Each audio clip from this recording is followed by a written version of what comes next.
guys! Kumusta po kayong lahat dyan? Eto na, umpisa natin agad, no?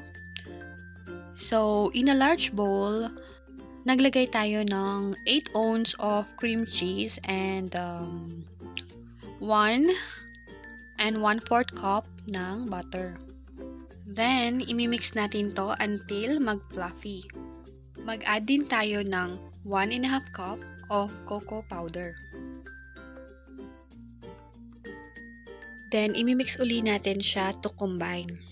So, dahil may mga lumagpas-lagpas sa gilid, kukunin natin siya at pipilitin natin silang pagsamahin kahit na mukhang ayaw nila.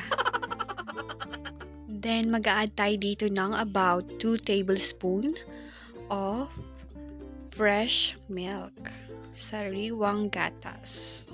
Pwede rin po na hindi na kayo maglagay niyan if you want thicker frosting.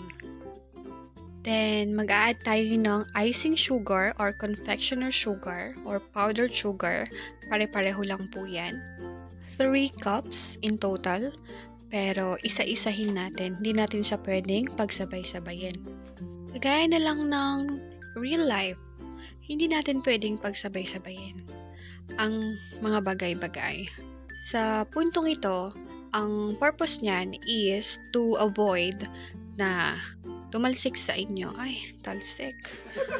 I mean, yun na nga, talsik. Super tekla, shout out to you. Hindi, seriously, para hindi lang po makalat yung ating kusina. And of course, para slowly but surely yung ating pagmimix or combine sa ating frosting. You know? Yeah. Another reason kung bakit po kailangan 1 cup at a time natin i-add yung ating icing sugar. Ito yung para magkaroon tayo ng chance na ma-adjust yung pagka-sweet ng ating frosting. So, itutuloy ko lang po yung paghalo dito hanggang sa ma-meet ko na yung tamis na gusto ko. So, for me, 3 cups is enough. Kasi perfect yung lasa ng pait at tamis pinagsama. Hindi naman pwedeng puro tamis lang. And makikita nyo dito, pinindot-pindot ko yung frosting. Tinitikman ko po siya. So, kanina po kung napansin nyo, nagbawas ako. Pero ibabalik ko ulit siya. Ito yung 3 cups in total siya ng icing sugar. Pwede nyo pong sundan yung exact recipe na ginagawa ko kung may tiwala po kayo sa panlasa ko. Kung wala naman po, edi wow. No. After natin ma-mix to, pwede na natin umpisahan yung pagde-design ng cake. So, ayan guys, kung gusto nyo po makuha din yung recipe ng chocolate cake, yung mismong butter, pwede pong i-click nyo tong nasa taas or maglalagay din po ako sa description box below. So, ready na yung ating first layer. Ito is yung basic lang naman no, na paglagay ng frosting, yung filling niya in between the layers. Ayan po. So, ituloy lang po natin yung paglagay ng filling. Sana all my feelings. Aww.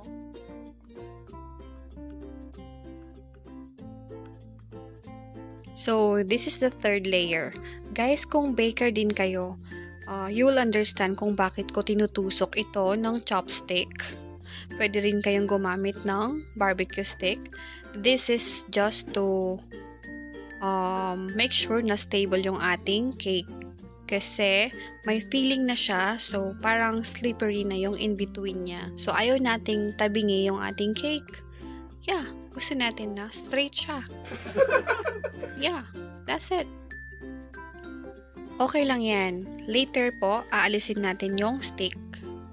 So, kaya ko ginawa ito, in reality, sa totoong buhay nga naman. kagaya ko na beginner at walang masyadong baking tools kasi in-order ko pa lang siya or o-orderin pa lang pala. Advance ako mag-isip. So, kung ano lang po yung pwede nyong gamitin, okay lang po yan. Tapos na po, ito na po yung nagawa ko. Hindi siya perfect, no? Kasi manual talaga siya. So, hindi siya very, pulido. Hindi ko alam kung anong English nung pulido. My God. And, since maarte ako, meron akong biniling white chocolate. Maybe half lang ang gagamitin natin. Gagawa tayo ng white chocolate ganache. Bahala kayo kung tama ba yung pagbigkas ko, ganache or whatsoever. So, ayan. Gagawin ko lang siya pang drip sa ating cake. So, ayan. Try natin.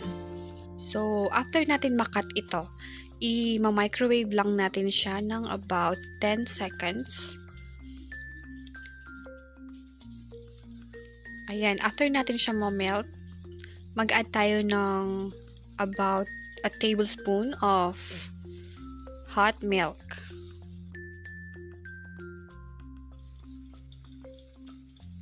Then, i-combine lang natin siya together.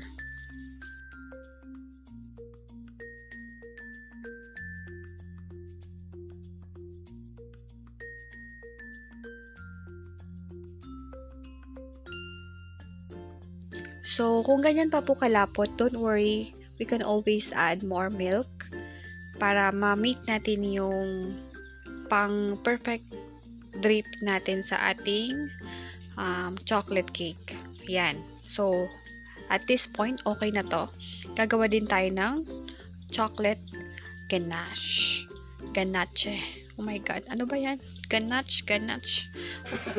So, meron din tayo dito, ano ba to? Chocolate tinakpan mo pa. Hindi ko tuloy nabasa. So, ayan. Stick O na lang. Mas madali pa. Chocolate, fudge, whatsoever pa to.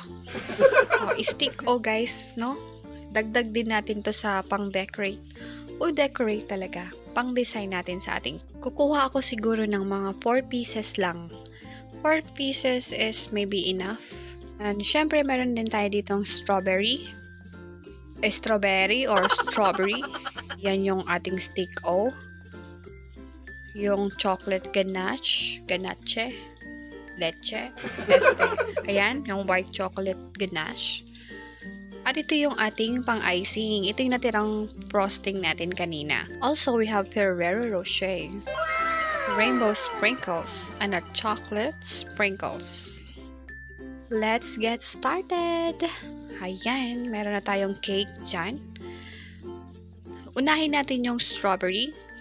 I-dip ko lang to sa ating chocolate ganache. Ganyan kasi yung nakikita ko most of the chocolate cakes. May strawberry, tapos may chocolate siya dyan. So, gayahin lang natin siya. Ayan. After that, i-chill lang natin siya ng about 5 minutes para tumigas lang ng konti yung chocolate sa ating strawberry. Then, ipiprepare ko lang yung ating frosting. So, after 5 minutes, ito na siya.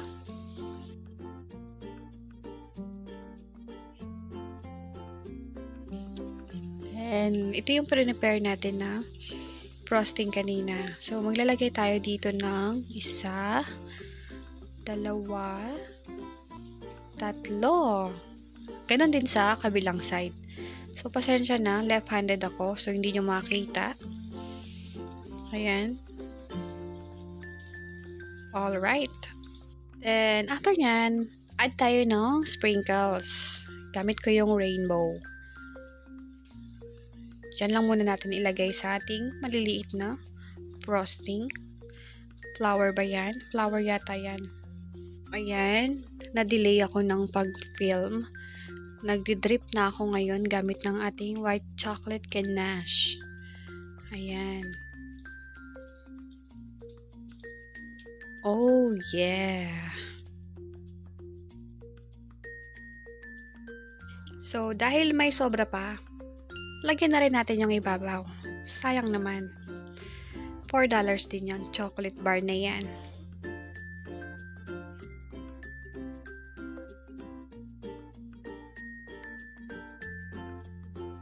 Guys, this is a birthday cake. Surprise ko lang to sa aking special someone. So, ginawan ko siya ng cake dahil birthday niya. Aww.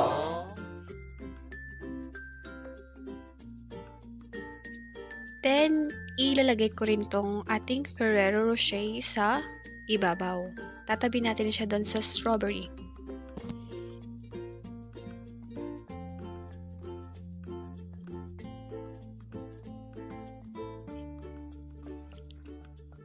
Yan, ganyan na lang din siguro. Bahala na. Then, maglagay tayo ng konting chocolate sprinkle. Tingnan natin kung anong kalabasan nito.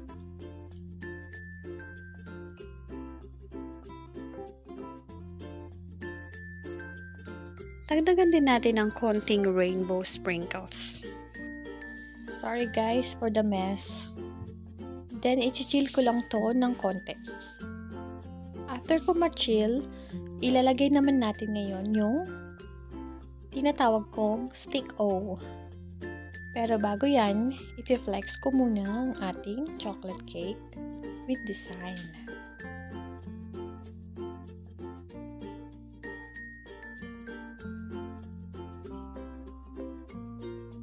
So, itutusok lang natin siya dyan sa bandang likod.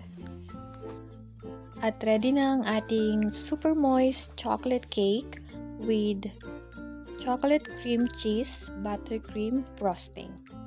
At eto na rin yung ating basic cake design for beginners. Pwede na rin natin tong lagyan ng candle para ma-blow na ng ating celebrant at ma-serve na natin to. Thank you so much! Hope you like it!